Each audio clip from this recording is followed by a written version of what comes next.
Hello, I'm Bruce Zimmerman, and this is the Open Line Garden Show podcast for this week.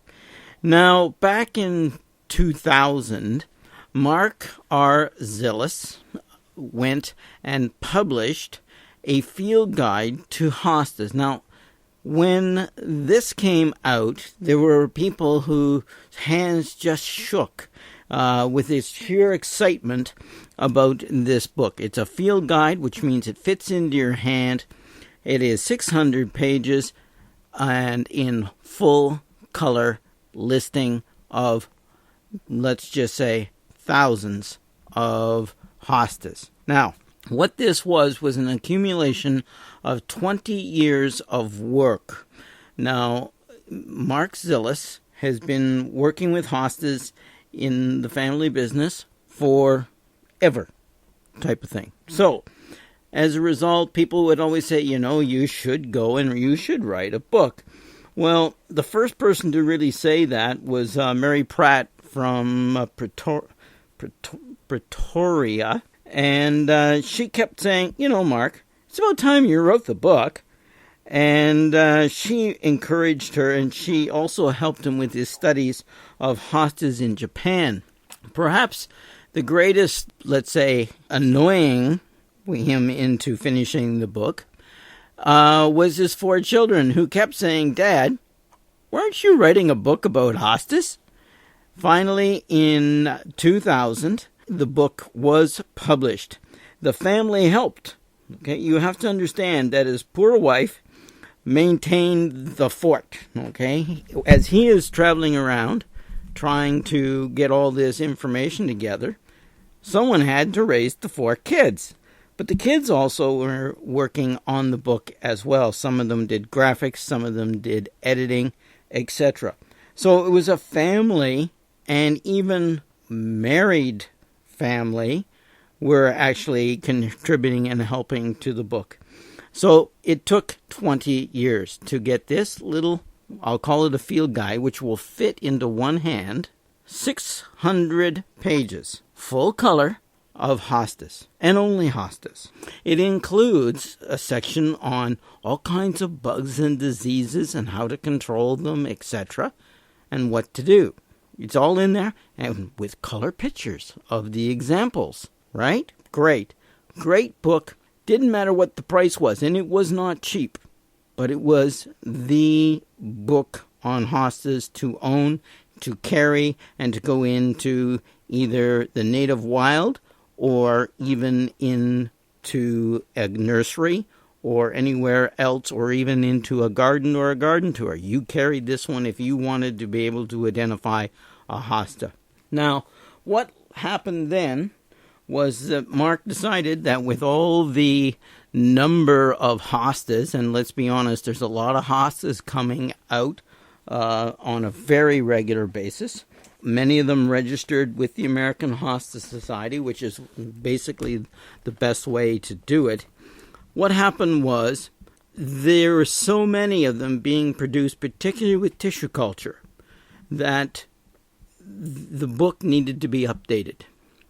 So in 2014, Mark R. Zilis has just, and I mean just, basically gone and put out a new field guide. Okay, now the field guide to hostas is a little different in format. It's only 400 pages, but it's wider. It still has all the full color pictures, including all the new varieties.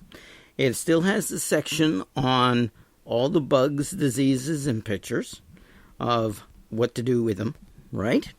Also, it covers mutations and other weird oddities as well in full color.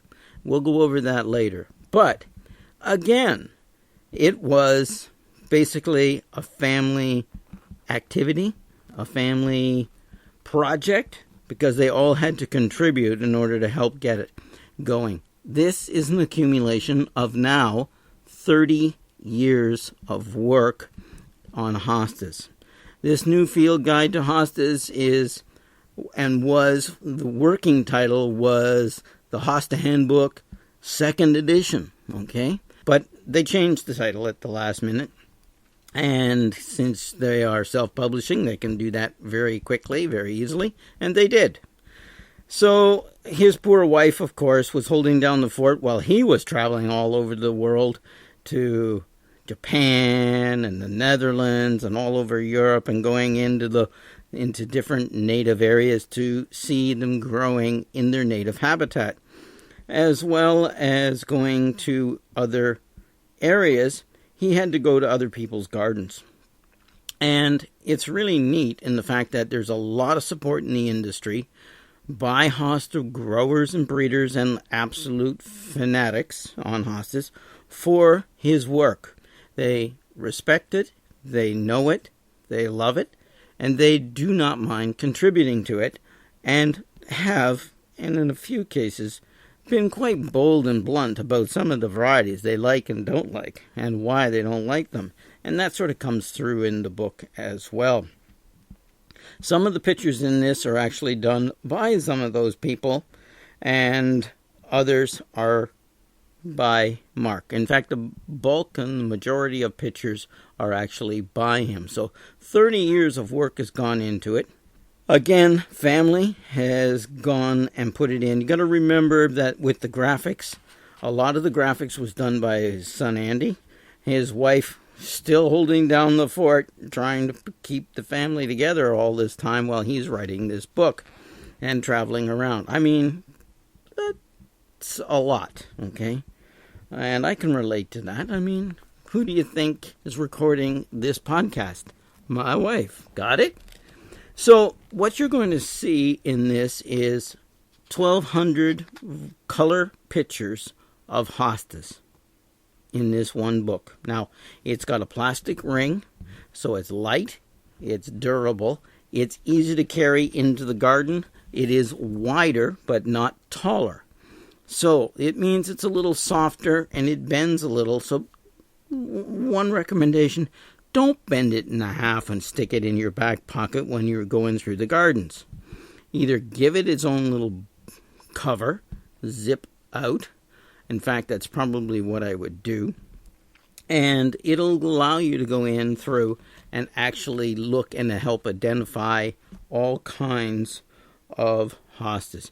Anything from the frosted mouse ears all the way up into frosted jade, Aphrodite, praying hands, London fog, you name it, Crossa Regal. Hey, guess what? There's a man named Crossa, last name, who just contributed a little bit to this book. I wonder who named that hosta Crossa Regal. You think?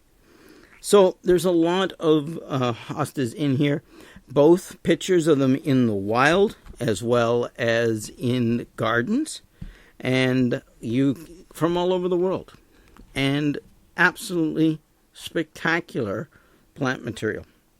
Now, again, I said that there is a lot of different things in this book, and one of the major changes is that they put in some weird stuff, okay?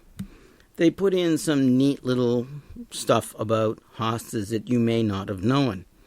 But one of the ones that really, really twittered my heartstrings is a hosta, ordinary sort of greeny blue leaves, okay? You'd say, oh, that's boring. You'd walk right past it. Now, Rand Lydell has visited my garden when he was up here from the States with a number of other fantastic growers and collectors to see some of the hostas that came out of a garden in Toronto where I got them. And he wanted a couple of them for breeding, so I gave him some as well. And hopefully some of them have come along and done quite well. That was back in the early 90s, so it's almost been probably 20 years since that's happened. But he has developed a hosta called Oh My Heart. Now, I would have made this Oh My Heart Sings, but he called it Oh My Heart. What's so interesting about this hosta is that the flowers are fasciated. You know, if most people don't know what fasciated means. Okay. Do you know what the annual celosia coxcomb with the flattened heads with all the flowers in sort of like a coxcomb? Not the long, tall, pointed one, but the flat one? Well, that's what the flowers are like on this hosta. Be still my heart. Oh, my heart is that unusual. It has over 400 flowers on a single 20-inch scape, which is the stem for the flowers. It's normal, and when you tissue culture it, the babies are the same way. So in other words, it is very stable. But it's very weird. Another one he covers in here that's a little different is clausia, which is closed flowers. The flowers are a very nice sort of purpley pink. They don't open. Notice I said they never open. They come up. They sit there. They look like that. If you get a very hot night, they may not do well. Okay, they start to dry up or finish up, but they no more get up there and do everything and last actually quite long in the normal conditions. They never open. Gives a whole different look to a hosta. And I think that's what a lot of people don't realize is that, yeah, they don't open. And that, I think, is a little different, okay? Now, there are some other anomalies in the book that are shown, pictured, etc.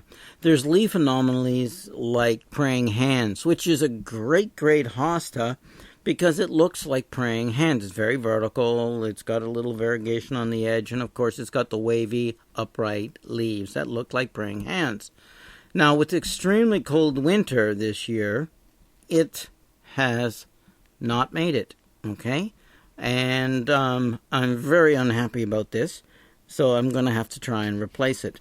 But that's in the future, okay? With the number of hostas coming along, I'm sure there's another bunch with strange leaves coming as well. Now, there is another one that they don't really consider a strange leaf, but it truly is, and it's called twin leaf phenomena. There are a number of varieties of hostas where the stems grow up together, the petioles, and become two leaves as one. It's called twin leaf. There are a number of them. There's Friar Tuck, there's Gemini, guess why they called it Gemini, and Buster. And these guys all have something in common in the fact that they all sort of came out of the same parent stock way back. But it has shown up, and it's shown up to be stable, so that you're going to have twin leaves, like Siamese twins, okay, on your hostas. Or you can get Stetson, which is a little mutation where the leaves just do some really different things. And there are a number of them. There's more of those, actually, than most of the other strange leaves.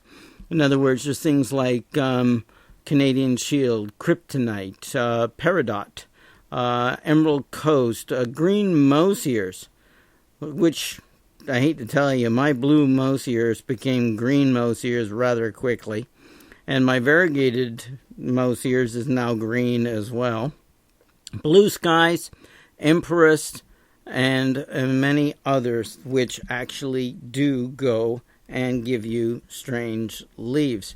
So there are a number of them. They're covered in here under the anomalies, and I want you to go in and take a look.